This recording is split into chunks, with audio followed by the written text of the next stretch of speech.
That leads to our own practice, S.C.O.R.E framework. Myself and a team of consultants, we have over the last 15 years studied many successful teams, and I work with in Hay Group, Mercer, in Forum, and DBM. We have looked at high-performing teams, and in CEE over the last 6 years, I've in part of my executive coaching with senior leadership, including CEO and C-suite leaders. We ask a question: what is it that make you successful as a team? So there are 5 elements we're going to share with you called the S.C.O.R.E, S-C-O-R-E, the S.C.O.R.E framework. S stands for cohesive strategies, as a cohesive team's strategy. C for clarity in terms of a clear role and responsibility. O for open communication. R for rapid response in tackling challenge and decision making. E stands for effective leadership, team leadership. So let me go a little bit in depth in each of the roles so that we understand. And you need to examine. The question is, as I go through this explanation, ask yourself, where are you from 1 to 10? Where are your current practices? Number 1, cohesive strategy.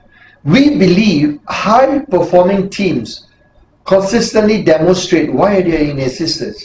What I mean by that, what are the team purpose and values? And they need to have that very important team purpose and values that is common to everybody. Everybody must have clarity about the values, the ground rule, and you need to be able to develop what we call the team charter.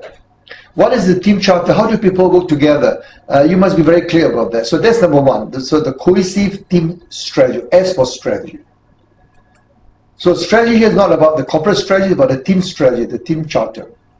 The next one, C, clarity in terms of the clear role and responsibility. And what we have found consistently, high-performing teams, they determine the overall team competency. They clearly define each other's role. They understand each other's role and responsibility. And this could be easily achieved by having the job description openly shared. Having a session where people share about their own responsibility, projects. High-performing teams always need to examine each other's responsibility in the style of communication. They need to understand each other's personality. As a leader, we need to understand each other's team, the personality. Each team member has different personality, and each team member must understand each other's personality, each other preferences in communication. Next, O. O stands for open communication and trust.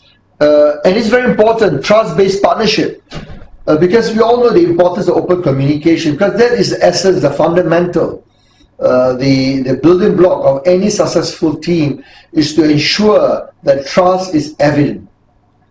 If you don't have trust, there's no trust-based partnership or relationship within the team, it will limit success as a team.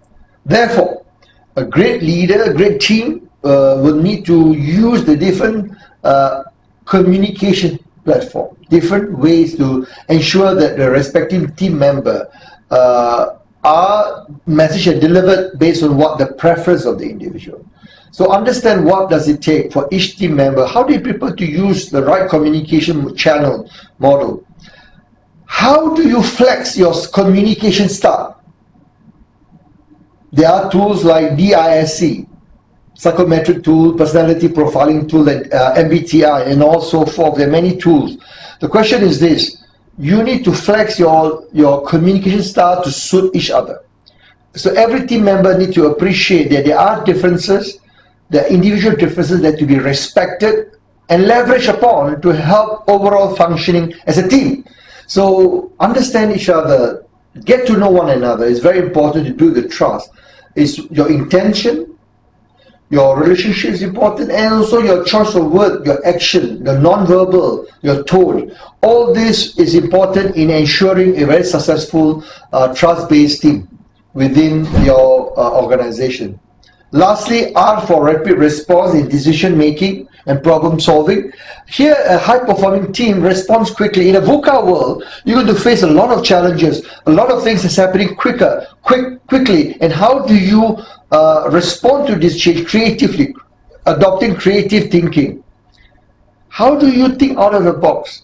This is where we talk about in the VUCA world, you need to demonstrate cognitive readiness, critical thinking skills, emotional and social intelligence skills, to be able to find ways, options to be able to resolve the problem. You need to be able to brainstorm solution as a group, to create innovative solutions.